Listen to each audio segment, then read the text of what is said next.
Hello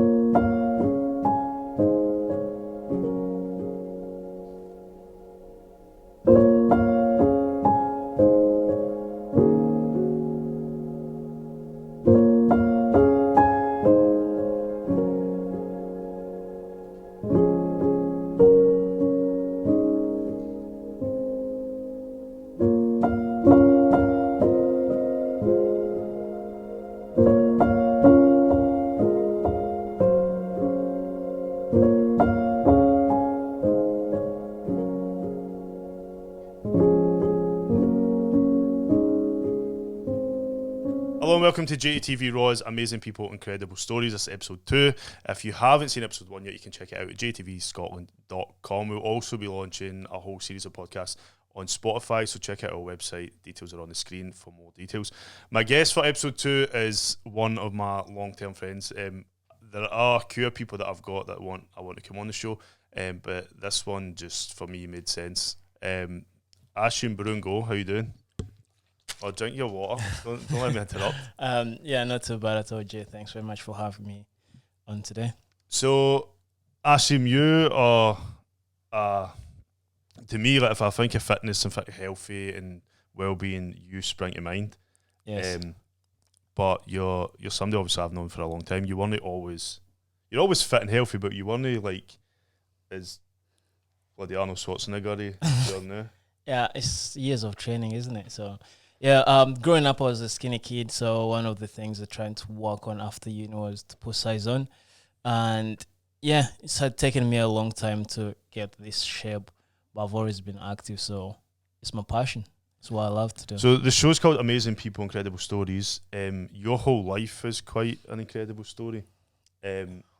So I'm going to go back to before I met you, all the way back in the days, Kingsway, but even before that, you're originally from Uganda. That's right. Do you remember much of Uganda? No, because back in Uganda I was in boarding school, so I never stayed a lot at home. So yeah, we were in boarding school until I was about 12 when we came over. So my understanding of Uganda is not as good as it should have been, and that's something I'm working on to go back and see more places, see people, and just trying to connect with the relatives and that. You still keep in contact with family? Yes, but obviously it's quite difficult because I came here when I was 12. That's quite young to have serious relationships with people. So yeah, I've got a couple of cousins and uncles, but we're not as close as we should be. So you came here, what age were you? 12. 12, and did you come to Scotland straight away, or were you? Yes. Yeah. Straight to Kingsway. Kingsway Flats. Yeah. Shout out. Number, I think it was 50. Yeah. You stay in 50 block? So did I. There you go. Small word, isn't it? How did I not know that? I don't know. I don't know. So Kingsway, let's talk about Kingsway, right? Because as I was for Drumchapel and I was going to Kingsway, you were obviously the opposite. You were for Kingsway and you went to Drumchapel High. Yes. For me, I was about 14 when I first went to Kingsway, and although Drumchapel there's this idea that Drumchapel was this tough place and everybody in it was tough, but Kingsway was another world for me. Like there was levels of poverty, and at the same time you had people that were coming from other countries that may have been living with these people that were poor, but the people from other countries came from all sorts of backgrounds. There was people that were doctors, nurses, judges, or just people that were used to living in a family, and like, so the way you sort of act and the way that you live is different for maybe people that had maybe social problems, where they were like drug abuse, alcohol abuse, domestic violence and stuff like this. Yeah. So how did you find it?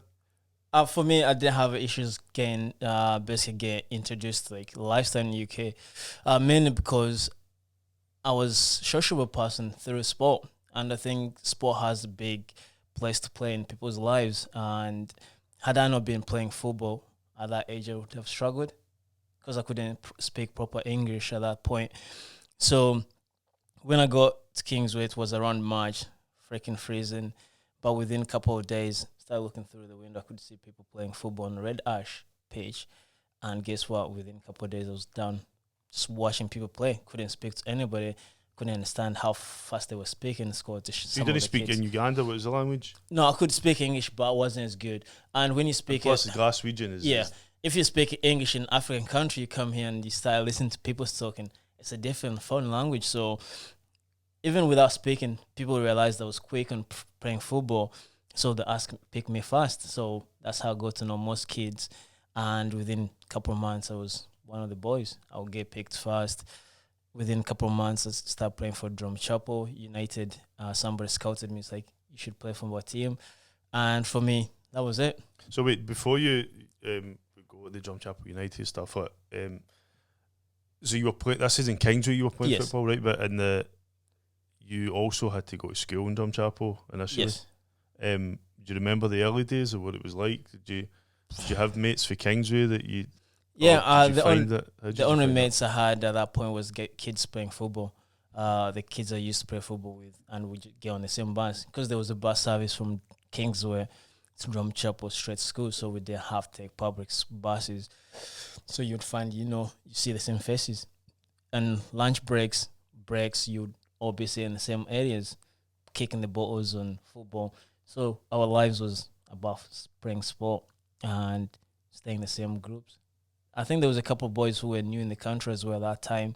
I think one from Somalia and the other one was from Pakistan. So we both kind of came together without knowing each other. So you had a Somali, Ugandan, and I think that's what a lot of together. people. The reason Kingsway was so different for other parts of the UK is that when people were on the same boat, a lot of people were in the same situation. They were attending the same schools. Their parents were going to the same colleges or going to the same doctor's surgeries. They were all playing afterwards. And I think sport and a few other things like music and there's other kind of arts, like there was a drama class as well, I remember, that kind of brings people together. But football obviously is a big... We're not always very good at it in Scotland, but we're getting better, I suppose. A different story, yeah. But football is just one of these things that everybody can do at different levels. And when you're playing in the street or playing in schools or whatever, you don't need to be always that good. But you were good enough that then Drumchapel United, which is famous even out with Glasgow because you've got people like, I think Alex Ferguson played. And coach. Yeah. So, sport in general has that power to kind of empower people and kids especially. It doesn't matter how rich you are. It's about having fun at that age. You don't have emotional baggage as you get older. But I said this the other day. Something I said. I remember stories of Zidane and maybe Ronaldinho. They were playing football with cans or bricks or whatever they could. So you sometimes you don't even need a ball. It's just that. Just whatever you can find. So what was it like when you started at Drumchapel United? Were you up for it, or did you have to think about it, or did you think, no, I want to play, I'm going to go for it? Did I have to think about it? Yes, of course, because obviously it was a new environment. As a black kid turning up and the team had about 14, 15 other kids, you feel like alien or you feel strange because obviously coming from Kingsway, I started playing football actually before I started going to school. So for me, that was a big exposure to the big world, football. So I had to think about it. And I had to fight for my place because obviously these kids had already established themselves within the team. So you have to prove that you're bringing more value to the team to be picked first. I think as well sometimes there's a lot of pressure. I know you've done coaching stuff with other teams, but sometimes there's a lot of family pressure. And if you're in a local area like Drumchapel where a lot of people know each other, you are still coming as an outsider, not just to the country, but an outsider for... Even Kingsway is an outside environment for Drumchapel where everybody, and it might be like, oh, I want my son to play, and who's this kid, and all this. So did you get support for your family? Was there ever any worry that you were leaving your area to go to Drumchapel like late at night and to play football or whatever? No, really, because I think I was kind of more independent from a young age. Everything I did was on my back. I didn't get a lot of family support in any way form. So I used to get the bus to Drumchapel to play football. And I struggled with basically my sisters and brothers because I didn't get to see them because I would come back from school, go straight to play football, come back about 10 o'clock, go to bed, get back up in the morning. So I didn't have a chat about what I was doing but they knew I was playing football. Back to the point of being a stranger. Most teams, if you're winning, nobody looks at individuals. It's when you start losing, people are like, why is he playing? Why is my kid not playing? But when the team is collective at winning, a lot of players don't really pinpoint who should be playing, who should not be playing. But that's the only downfall with like football. But when I got in, we're winning games. I was scoring goals, so nobody really asked questions why I was playing because they could see why I was in the team in first place. So yeah, and it wasn't just scoring; it's about the whole team performance. I was doing miles in, running my socks off to make sure I was doing well for the team. Yeah. Do you think it is difficult for young black players, both male and female, like to find a place?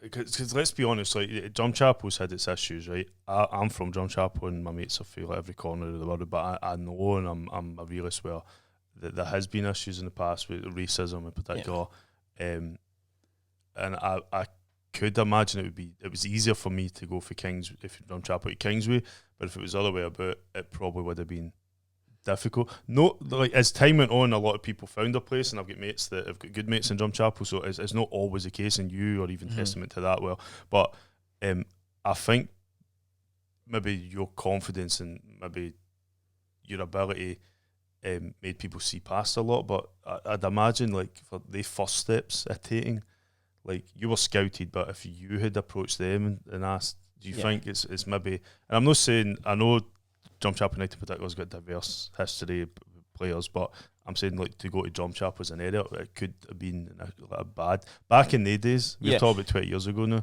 It was tough. What is it, 20 years ago? It was about 15, 16 years ago. So not far off. Yeah. Yes, it was difficult because even going to school, we had to get a bus to school, get dropped off. At that point, there was police officers escort us into school because there was a lot of trouble outside. And some of the guys that got stabbed in fights, and we're not gonna name names, but there's a couple of individuals who used to look for trouble. Others were trying to defend themselves, and so it was hostile at some point. But at the same time, once I left school, because I was well known within the community, I was able to move freely without issues. But when it was in the school environment settings, it was different. So in school, I had to watch my step. Outside school, I was okay. Does that make sense? So the same kids I was hanging about, I was scared to be around in school. On the outside world, they knew me and they would come and talk to me. So it was kind of weird in a sense. Do you know what you say? It is kind of weird because I used to watch, even before Cash Freak done boxing, right? He got on with, like, when there was always tension between Kingsway and Yoker, right? But he just would be able to speak to the boys for Yoker. Yeah. Like he knew them, and I don't know. And this is before he even done sport. I just think he had that sort of ability to just be like a bit more relaxed. And I'm not saying it's right that this is the case, but I think that some people that if they just take the matter what you do and they accept it, because I'd imagine, bro, it wasn't always easy for me to go to Kingsway, because my mates in Drumchapel would be like, "What are you doing? Why are you going there? Why are you going there to hang about with these people?" Like, that was just sort of initially that's what it was like, and I'll be honest, like, and I'm ashamed to say it, but sometimes it was a bit embarrassed to say, "Oh, this is where I'm going." Yeah. And I don't think really anybody. It's like this unspoken sort of environment that, when you did say it, it became nothing. But I'd imagine that even some people in Drumchapel at the time, it would be like, oh, they don't want to be associated with you in school because their other mates might say, oh, why are you hanging about with this guy?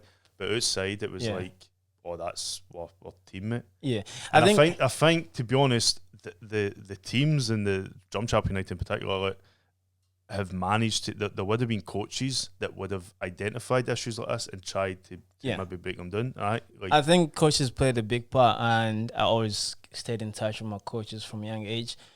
Remember, I was 12, couldn't speak proper English. They were making jokes and, as you do, banter, whatever you want to call it. And they understood the situation I was in. Sometimes they would offer me lifts, and some of the coaches would drive me straight to Kingsway after training about 9:30 at night when it's dark in winter months, because they were worried about my safety. My parents didn't drive, so I didn't have that luxury. If the players who normally dropped me off were not training that night, I'll run to Drum Chapel, sometimes run back. That is about 5 to 6K each way, train, run back home. But my coach was like, I'm going to drop you off. And initially, I didn't tell people where I was going, because they would question, why are you going to Drum Chapel? It's dangerous. Like, I don't see any danger. Because I think one of the things was I backed myself to be able either want to run away or just to be able to talk to people on a personal level and see beyond color and whatever you believed in. So I think that was down to interpersonal skills as well. So after Drum Chapel, Yeah. like you decided that that's what you wanted to do, sports. I know you. But I know from the charity work and that you volunteering and stuff in between as well. But you decided that's what you wanted to do is sport.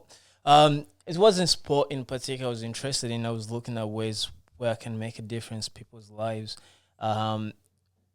any way possible. And something was that because of the coaching or the people that? No, where did that come from? I think I always believed like working with people and just to make sure I made a difference. That was something I always wanted to do. I wasn't really interested in engineering or any other career, but I knew I wanted to work with people, whatever that meant. So for me, through sport, I started realizing the power sport has, not just for kids, but adults as well, and to be able to make a difference. And that's why I went on to study, and that's what I'm doing right now. So your course was in Stirling? Yes. What age? You were about 17? Yes, I was. Before 10, yeah, 7. I So had even 10, 17. I mean, I know you're used to travelling between Kingsway and Drum Chapel, but going to Stirling's a bit further afield. Was it just that? Was that the course that just came available that you were like, I want this one, or was there no courses in Glasgow, or did you want somewhere further away, or what was your? How did you get that course? I had applied to Glasgow Uni as well at the same time and got invited for open days. Went to Glasgow Uni. It wasn't something I was really keen on, because of the location. It's not the course, but location. I went to Stirling Uni and I fell in love with the place. You just got off the bus. I was like, this is what I want to study. Stirling is like that. I remember when I was in the Scottish Youth Parliament, we stayed in Stirling Uni, and I remember the rabbits and stuff, and just like there is a nice sort of vibe. And I just mate watched Braveheart yesterday, so it's supposed to be set in Stirling, so there's a lot of historical sort of attributes to Scotland as well. So it's nice to see other parts of Scotland. I was kind of glad that you went, but it wasn't easy as a student, 17 years old, travelling back and forward to another city. Absolutely. And I think one of the main putting powers was people. I met great people through the love of sport. They talked about opening what the university will offer me, whether it's track and field, whether it's swimming, football, golf. They have big scholarships up there.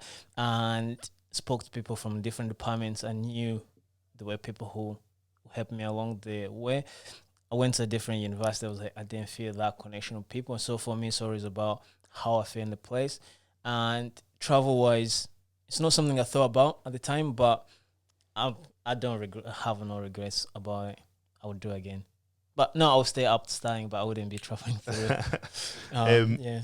See, when you think about, again, and I'm not gonna make this whole thing about like race and stuff like that, but let's be honest, like there's a lot of young black boys in particular that don't get to go into university, and they don't get to achieve in sports. They don't.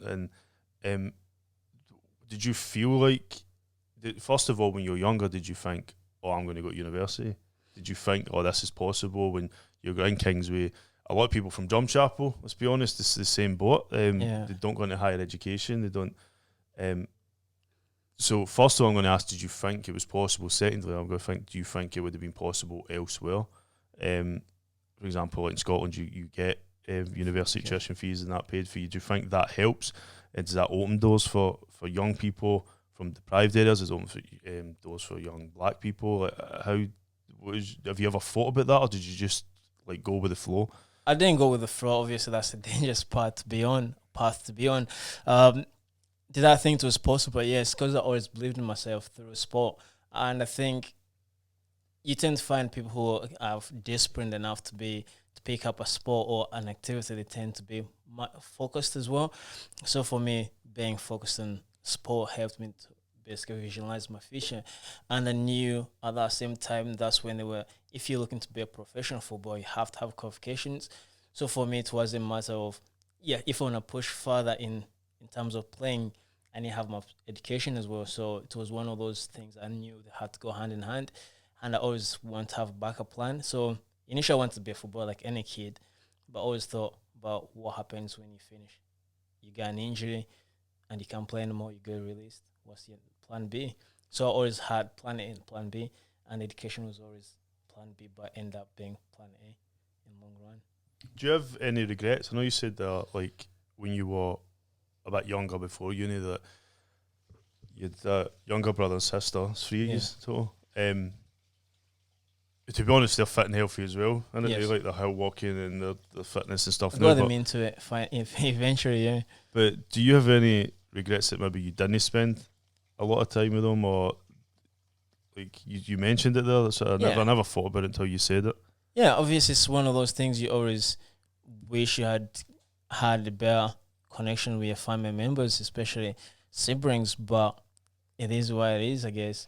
We all choose our paths, and that's the one I chose.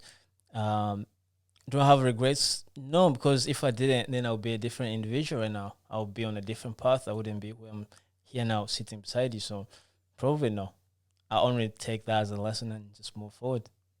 So you graduated about 21. Yes, 2014. You then came back to Glasgow. Yes. In between I always that, stayed in Glasgow though. But sorry, you came back like full time to Glasgow. But in between that, you stayed at Bridgeton. I forgot. Yes. So I moved out when I was 16. We're turning 17. I moved to. That's a big step for like a young person. I moved about the same age. Yeah.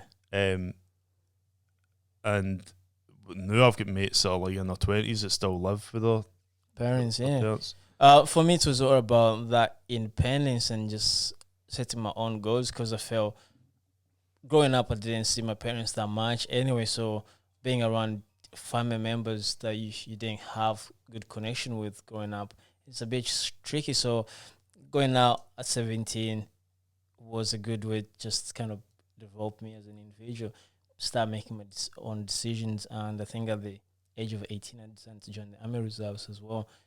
It's something that my parents were against, but something I thought I had to do for my... I think, to be honest, if I remember, I was kind of against it as well. But I mean, looking at you, and there's a lot of other young people, I've got cousins as well that have been in the army, and I think there is a discipline and an experience that comes from 100%. being right, and it's not always, forget the war side for a minute, but there's been things that you've been involved in that you would never have got the opportunities had you been. No, yeah. Remember the TA and the results. Again, if it was down to me, I think it would be a comparison for everybody to do 2 years of service. Oh, Jesus Christ. That's another debate. Yeah, that's another debate. But for what it does for young people, and you talk about self-esteem, confidence, and you can go on why we have a lot of mental issue problems at the moment because of confidence, Instagram, whatever that may be. I think it gives you a different platform, a way to find who you are. And when you're put in tough situations, that's when you actually find what you're made of. And I feel that helped me be who I am today because of what I went through, the training and the people I met. So one of the big things that was in the newspaper when you were in the reserves, I think it was the 100-year anniversary of when, was it British soldiers or Scottish soldiers went around the whole North America in a canoe or something? Yeah, French canoe? Revolution. Yeah, we were in a canoe for about 250 miles from Montreal, Canada to New York. You had sandwiches, were you? We had sandwiches. We were offered a lot of food along the way as well, which was great. So yeah, it was a good experience. So what was that like? Were you picked for that, or did you apply for it? Or of course, I was picked. Yeah, because they asked if people were interested in doing it, but knowing how basically tough it's going to be, not everybody signed up for it. It takes a special kind of team to kind of take on that kind of challenge. So anything challenging, tough, I would put myself first. Again, I want to see how you can push yourself to the limit. There's parts of that not dangerous. Yeah, they are. But what's the life without danger? You know what I mean? Just spice up and things. cold? Is it not freezing? No, we went in summer months, so it was good. So I think we went in. Can't remember. Was it like? I thought it was like. It was during summer months anyway. It was definitely during summer months. And what were the people Actually, like it over was there? November time. I thought, see, I'm sure, Yeah. I'm sure it was. Because we were in New York for 9/11. You were Yeah, so all for this it's the just anniversary. yeah, anniversary. Yeah, so yeah, it was around that time, September time. Yeah. So how? What were the people like in America? Well, as soon as they knew we were British and they could see the flag and the uniform, they were very friendly. We got a lot of discounts, going some free stuff as well. Again, British and Americans are quite tight when it comes to armed forces. So yeah, they support this the servicemen out there. So yeah. So you graduated with sports science degree. Yes. You then had to Spent find a couple of job. years. I didn't want to do the normal jobs, and it was Who tough. does? Who does? It was tough as a graduate. Obviously, once you finish uni, you have hopes of landing one of the biggest contracts with football, whatever. But it doesn't work that way, so you have to work from the scratch. So what I decided to do was spend a couple of years actually doing more army work, and after a year or two, I decided to kind of take it easy on that work, become a personal trainer, and focus on my running. In the final year, uni, I decided to stop basket football and focus on more speed work, which is track and field. And my goal was to kind of be in Commonwealth in 2018. So I had about 3 years, because I knew I was quick, but obviously that didn't happen. So Aye, so we'll go into this. So yeah, 2017, and this was a time when I was going through some shit as well in my Yeah. life, and like, I was in touch with you a lot. I felt like over the years, because I don't think at the beginning I've Yeah. said this to you. Like I I know. kind of didn't. I was like, I don't like this boy. I didn't know what it was. Why? I don't know. I didn't. I don't know. I think you're just a bit quiet, or maybe a bit too focused. Where I'm just like, nah, don't. Yeah. Like, even now, before we started this, you're like, oh, Jamie, you're next with coming in and losing weight or whatever. And I'm just like, nah, that's where's the crisps and the Gregs. But by this time, Yeah. probably even before that, by about 2012, me and Yeah. you became real close mates. Uh-huh. So in 2017, obviously, and I don't remember this day for me was a bit, because I remember speaking to you before, and you were like, "No, who told you?" And I couldn't remember. Yeah. In my head, your sister phoned me, Uh-huh. but I genuinely don't know if I've made that up. I think you met up. Why would she phone you though? Somebody Like, told me, yeah. and I was leaving here. I was working downstairs, Uh-huh. and basically, well, you can tell the story. Like you were in Scotstoun Leisure Centre Yeah. on the track field. So before we reach that point, so as I said, when I finished uni, did a lot of work with the army, I decided to kind of take it easy and just focus on my own development. I decided to be a personal trainer in 2016, which allowed me to train and basically coach people. So my plan was to be a full-time runner, sponsor myself. Obviously, there's no money in it. You do it for the love of sport. And I was doing well. My training was going well. I was in a new group, Victoria Park, great bunch of boys.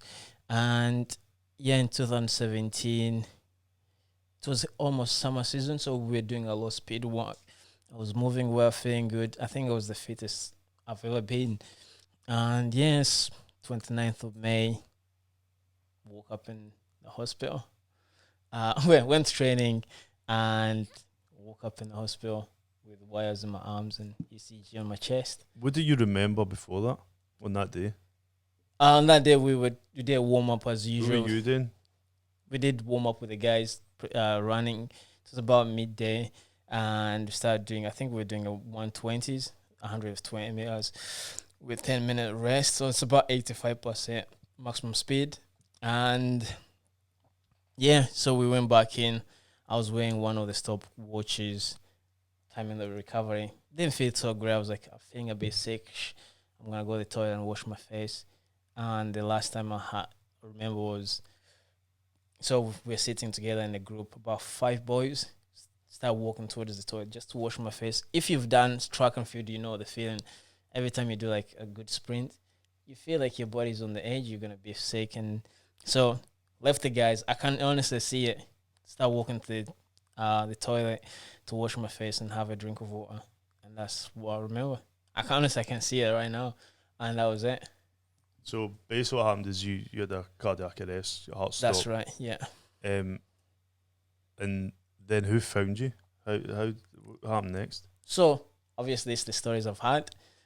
So once I left the guys, they're like, okay, don't forget you're timing it. So it was about 5 minutes left of 10 minutes rest. As I was walking back, apparently I fell. But everybody that knows me, I'm kind of playful and chatty. So they thought, she's just messing about here. Just continue having a chat. Couple of minutes or seconds later, they noticed I wasn't moving, and that's when they rushed over to see what was happening, and I wasn't responding. So what the plan was, they scrambled about, not knowing what to do. And one of the things they did is start CPR because they were educated. I think one of the boys was doing physiotherapy, one was doing a master's. So they were quite kind of switched on kind of bunch of boys. And they noticed I wasn't breathing well. So they start CPR, shouted for help. And that's how they managed to get defibrillator from. So the track and field is here. And you have about 200 meters to the next main building at Scotstoun, where the defib was. And yeah, that's how they managed to get it. So all in all, I don't know how long it took, but it must have been anything up to 5 minutes from the moment. So they used the defibrillator first? You were after giving me CPR, yeah. So they gave you CPR, they used the defibrillator. That restarted your heart?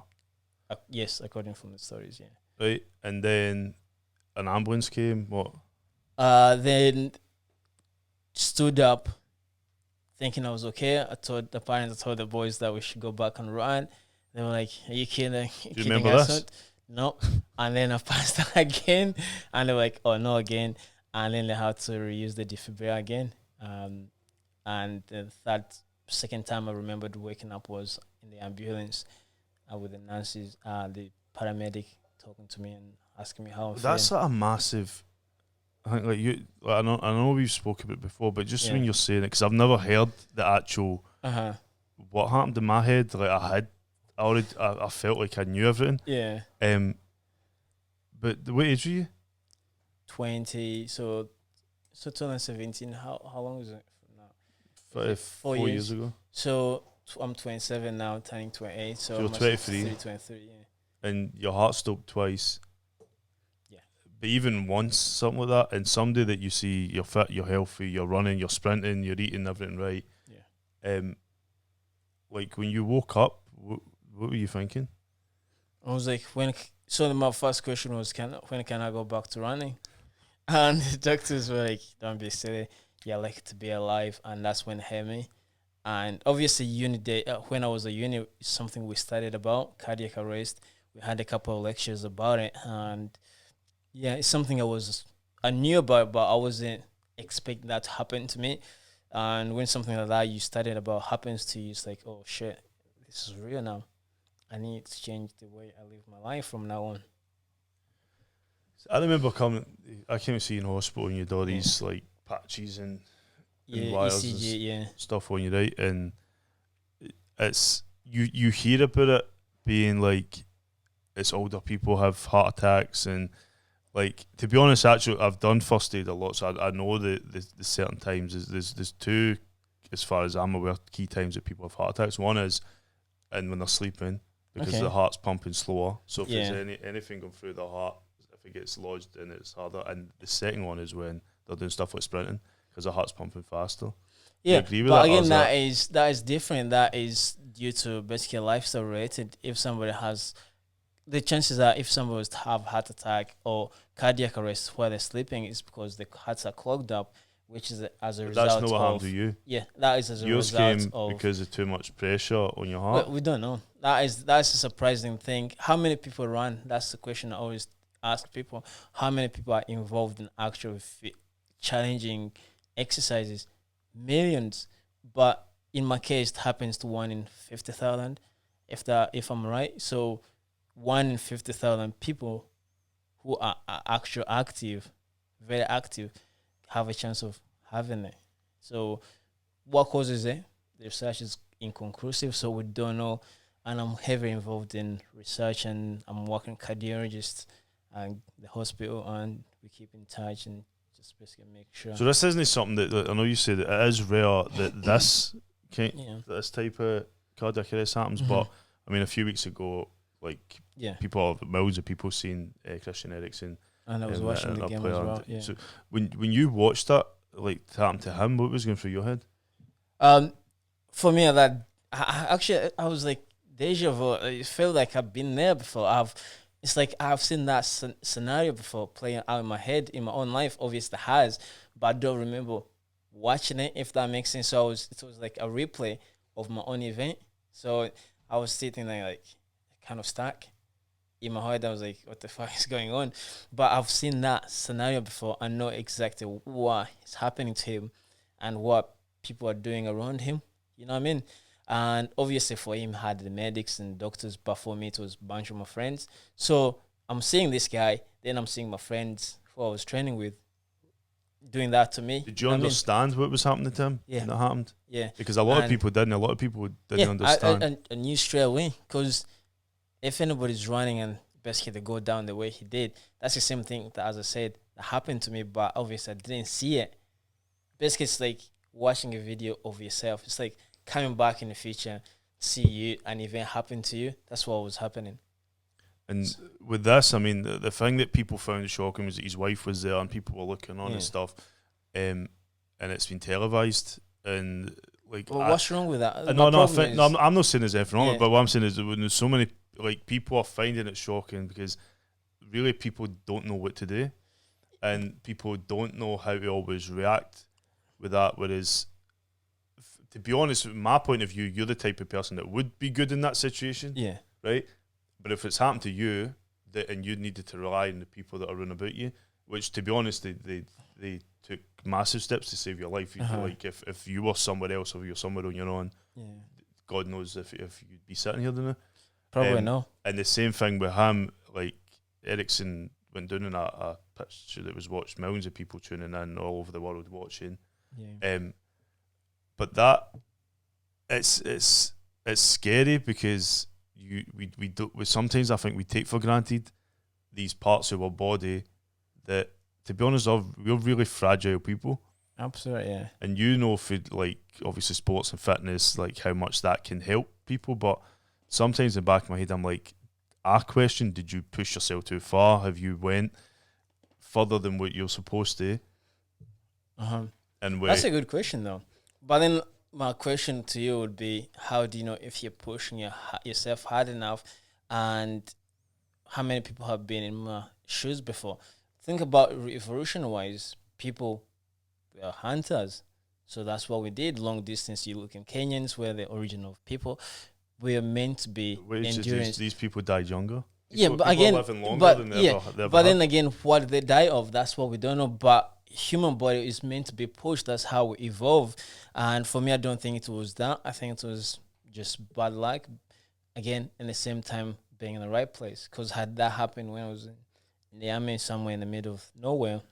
Do you think it was God just getting a wee, slow down with the? No, I think it was a sign to say, just keep doing what you're doing and even go faster. Why would you think? Why would you? Well, let's talk about the aftermath. So the aftermath is now the same thing as what's happened with Ericsson. Do you see him playing again? Because there is another player that the same thing's happened. I Fabrice Mwamba, right? That was a couple of years back. Yeah. But he still plays. No, he retired. Did he play afterwards? Because somebody had an argument with me about this, and he retired. Unless you're talking about somebody else, but the one Fabrice Mwamba retired, and I think he's focusing on other things. International, professional football, I don't think that would be a possibility. I don't know what the governing body's view is, but I don't think he'll be able to play again. Yeah. So you've got this. Is it a defibrillator? Yes. Is that what it's called? Yeah, ICD, yeah. This up above your chest that you charge wirelessly. Isn't it? No, it's. I've seen you sitting like chilling back with this wireless. Yeah, it's basically that is the monitor. So every couple of months or so, I go into the hospital to check on it to make sure everything's working well and the batteries are still working. And the whole idea of this thing is that if it happens again, then that would just zap your heart. Yes. So you just think, no, you're Iron Man? No, I think people People say I'm cold. How cold? I don't have in a heart, or I'm cold-hearted, whatever you know call it. But I think I'm just. You're quite a loving guy. I'm a normal guy. I think these people that see you when you're the personal trainer and they're thinking, "Oh no, he's going to put us through or paces," and with any negativity that comes from it is because of what you do to them. Yeah. But you're you've always been a decent person. And I'm only saying it because the cameras are rolling. No, I can't. Okay. Can we see it? Sure. I told you to take a picture beforehand as well. Oh, I've got a picture. All right, then you can use the picture. All right, we'll put the picture up of what it looks like. Yeah. But I can show you though. I knew you'd want to get your tap off. Let's see. So just point to it. You need to move your mic. Just right there. Did you feel it? No. I'm not gonna hear you with the mic in your face. You need to put the mic back. No, I don't feel it at all. So, does it just when they put it in? How did they put it in? So, pretty much that, as you can see, the skin scar over here. Which camera am I on? So it's just it's opposite. There we go. Pretty much, basically, there's a card here that inserted the device and closed it up. That's quite a clean job. They've done it look at you flexing. No, I'm not flexing. That's the way I normally sit in. Push it up. So, the job of that's to restart your heart. How long does the batteries last? When they put it in, they said it to last up to 5 years, depending. And then what happens? If it goes off or not. What happens after that? They put a brand new one. And I have to go through the same procedure again, I guess. I suppose it's just really like a boob job. I've never had one, so you tell us. That's cheeky shit. So, what was your family like when all this was going on? Yeah, everybody came to hospital with CB, and you came along as well. You should bring the picture up. There's a picture of me with my hotspot. I remember my hotspot t-shirt. And they were shocked, as most people, because apparently I was the least person expected to be in that situation. So, yeah, honestly, something I don't really talk about much with my family members, but everybody came down and we didn't say much. So, after you got the operation, they put in the defibrillator.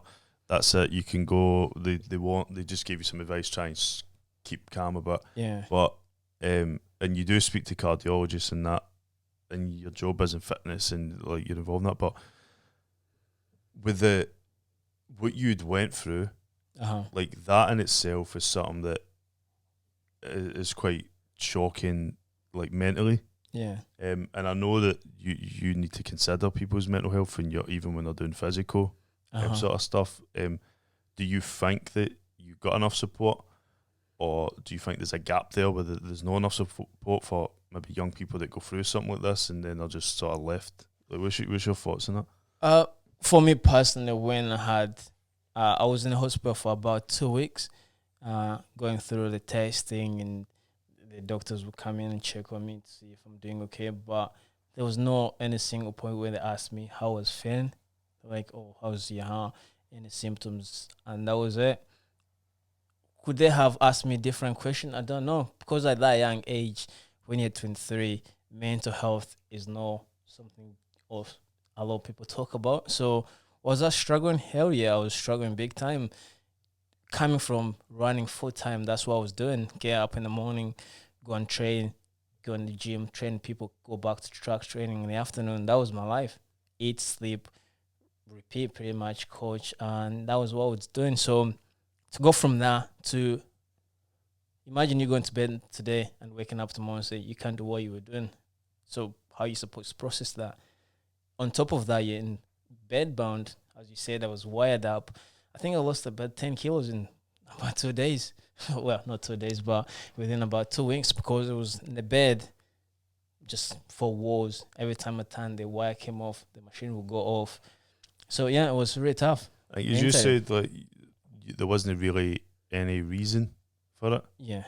Like if you break a leg, then it's like, oh right, you played football, you broke a leg. Everybody can see that you broke your leg. Yeah. And with this, it's a sort of you can't see it. Nobody knew it was coming. Didn't know it was going to happen.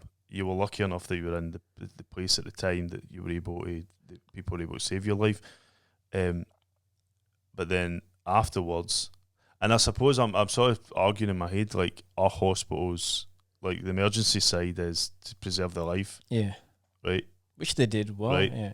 So afterwards, like, for me, there's a gap then. I've been able to, where we still don't look at the mental health side. Now, but for the outside, you say that yourself, you're a character, you make a lot of jokes, you're funny, like, stuff like this. But is there a reason for that? Are you asking me if that's a coping mechanism? Maybe it is, I don't know. But then once I had the cardiac arrest and I had the operation, I got discharged, is the question, is it a GP's job to kind of keep an eye on you? Is it the hospital to follow up? So there's a debate there. I don't know who do you go to? Who do you go to? That's another question. So you have two parts there. So you either go to, I don't know, you go down the end of the barrel, basically, the lower you can go, or you pick yourself up. You start asking questions in your head. Why did this happen to me? What did I do to deserve this? It's not like you were doing something bad. It's not like I was taking drugs or anything. If that people have asked me that question before, no, I wasn't doing that. I was living a definition of a desperate, young, basically a fake guy. I was trying to be the best I can be, and for that to happen to me, you start asking questions. What did I do wrong? What did I do to deserve this?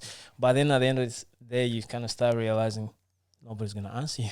Do you want an answer? Or do you, like, if there was like you said, you're involved in research and stuff like that, if there was an answer that said, oh, this is because of this, would you think that would make you...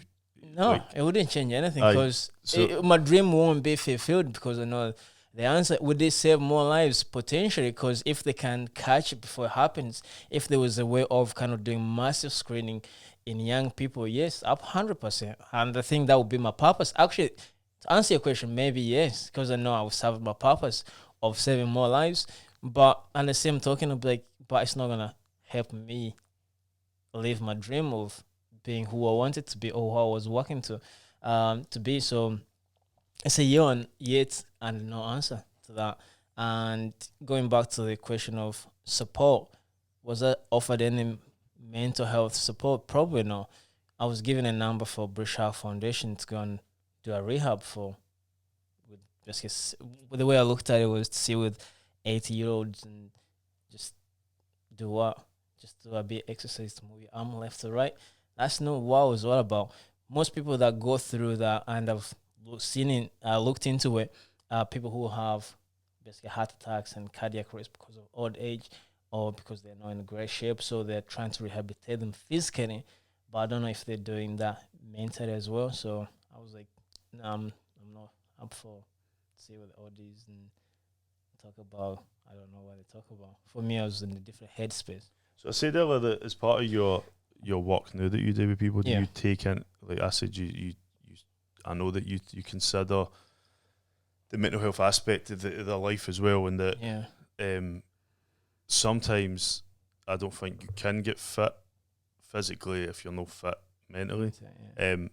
But at the same time, the fitness side and the whole, because I was looking at things like mental health and depression among young people. Yeah.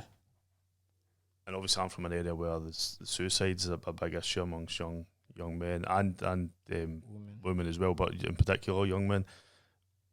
And I was looking at things like diet and things like this, and like if you're eating healthy and then you're working out, and the endorphins and the vitamin C and everything like this all contributes to you being also mentally healthy. Yeah, I think it's one of those things. A lot of people think we do exercise, or me personally do exercise for physical health, or you're looking great. That's the least of my concerns, whether I look good to anybody. I don't give a shit.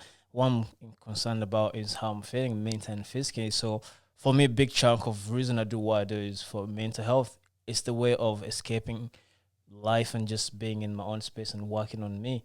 And I always say, I look at it as a physical funding, basically a fund for me. So you go to work, you get paid into your account, you buy a house, you do what? What is it you're doing in your personal account? What are you doing in terms of looking after your health in general. So for me, that is one of the ways I basically invest in my own health through exercise. So I make sure I sleep well, exercise, eat well, and that's all I can do. For me, the rest I have no over control over. As we talked about, I think actually that's what saved me, being physically fit.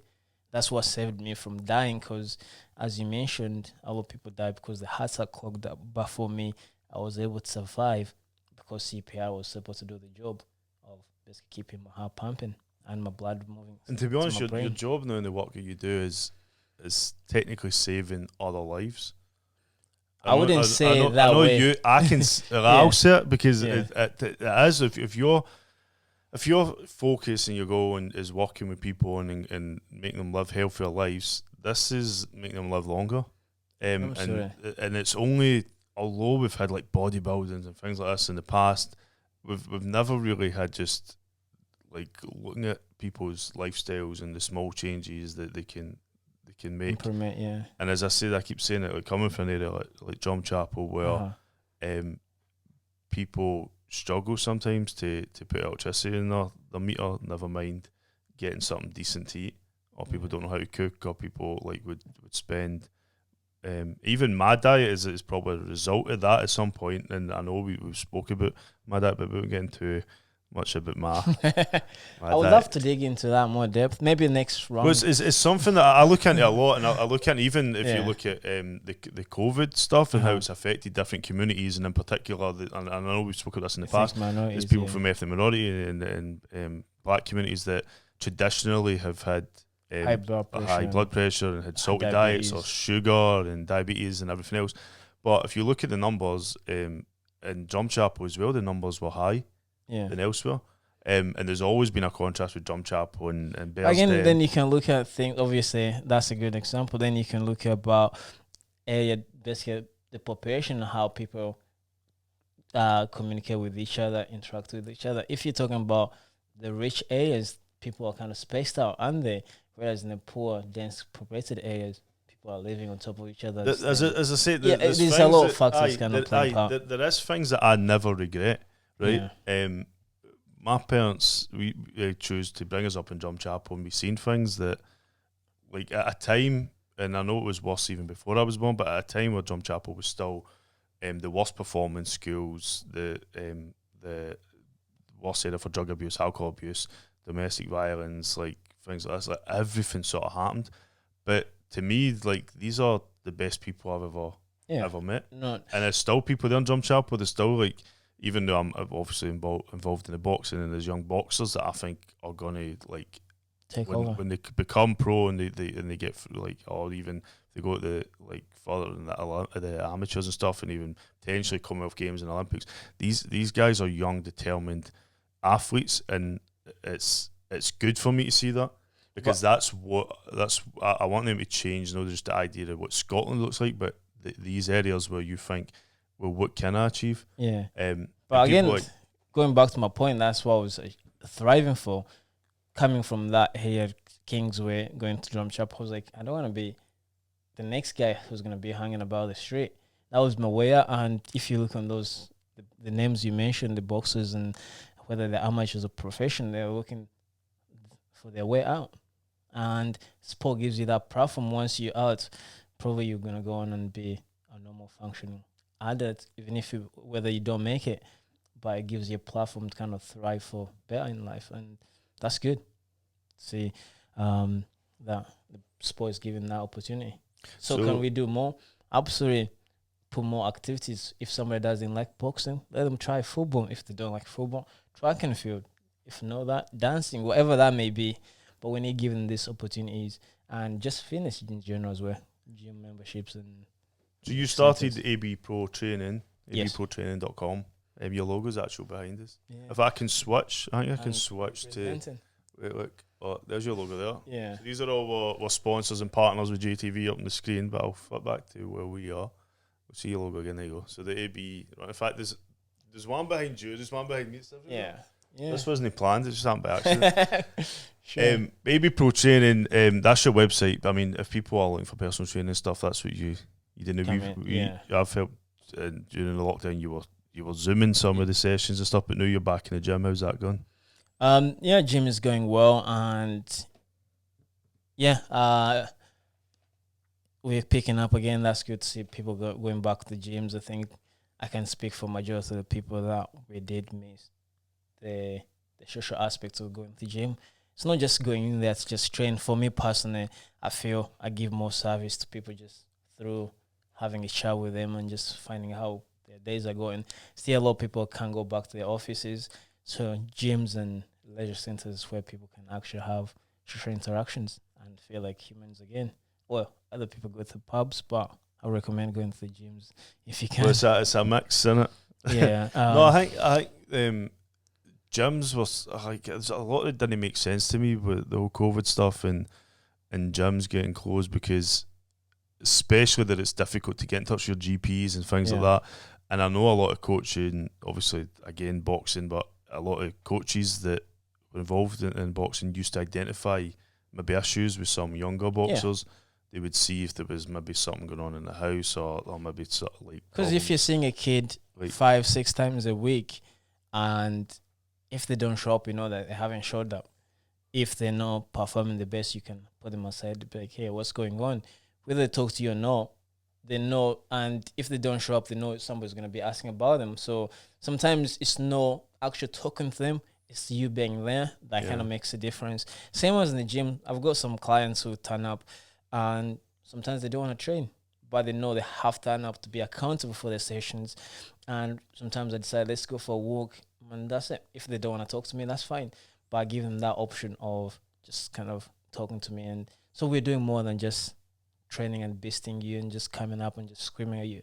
That's not the way I approach training, and I think we should. Your sessions are fun as well. Yeah, it have to be fun. You have obviously I've watched from my seat, but the people that you like that are involved. I mean, they know you know them.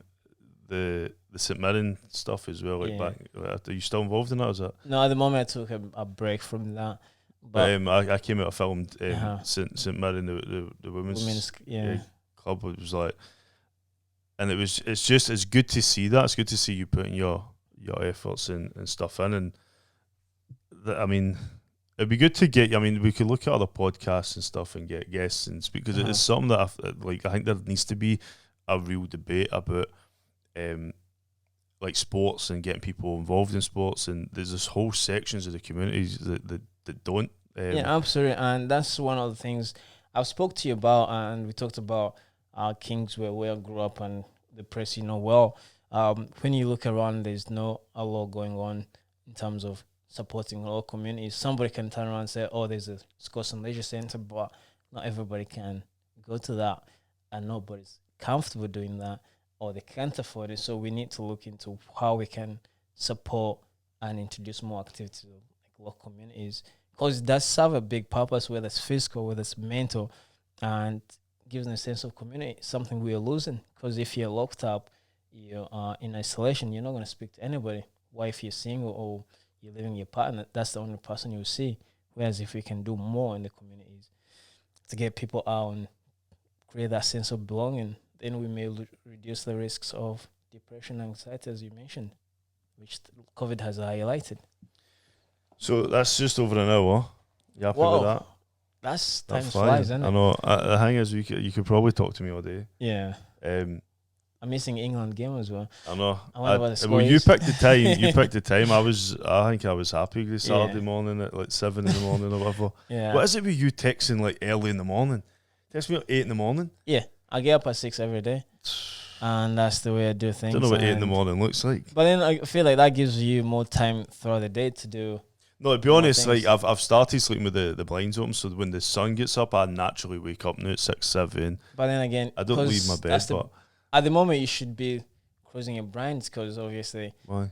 Because you're not going to be able to sleep well if the days are longer. That means your chance of sleeping. Maybe I'll get up early. I'll go to bed early. But then because I sleep at 2 in the morning. But that's the problem. I can't sleep through the light. The sun could be next door to me, and I still sleep. No, but just as you talked about there, it's like almost an hour. But what I would say is, what we need to do more of is move a bit more, be aware of your body. I definitely need to. And Yeah, if you have issues, obviously speak to professionals and You're a GP, professional. and yeah, keep You're eating my well. professional. You're my go-to when people ask me, "Oh, I need personal training." I'm like, there he is. Yeah, But listen, Ashton, thank you for coming and doing this. no worries. As I said, I want to even get you in when we do commentary at the boxing shows and stuff Sure, because you're a laugh. you can come to my gym as well sometimes. Aye, Free, that. Jay. You know what? Let's make a deal here, What? live on the air. What's Free PT for you. personal training free? Yeah. It's not always that. The money isn't really always the issue. It's just the. There you go. Else. Here we are. But, Free PT for Jay. all Free right. hands Well, up. let's try it out. I'll do a wee video, Daddy. All right. So what camera I'm on? There we go. Alright, so that's it from us for amazing people, incredible stories. Thank you so much, Ashwin, for coming on. And we'll be back soon. There is people lined up. If you do have anyone that you want to suggest comes on the show, you can WhatsApp us on 07933 860 363, or you can email contact@jtvscotland.com. Don't forget, you can see the previous episode with Elaine Cunningham on jtvscotland.com, and you can support laurenslaw.co.uk, the petition, which is supporting inhalers to be in the workplace to hopefully prevent any further deaths. So that's it from me. I will see you very, very shortly. The Scottish Boxing Podcast will be out soon, but I'm not going to mention anything on this because I don't know when it's going to be out, but I know it's going to be out very, very soon. But I'll speak to you soon. Ashim, thank you so much. No worries yet. Thanks for having us. And take care. Bye-bye. Bye-bye.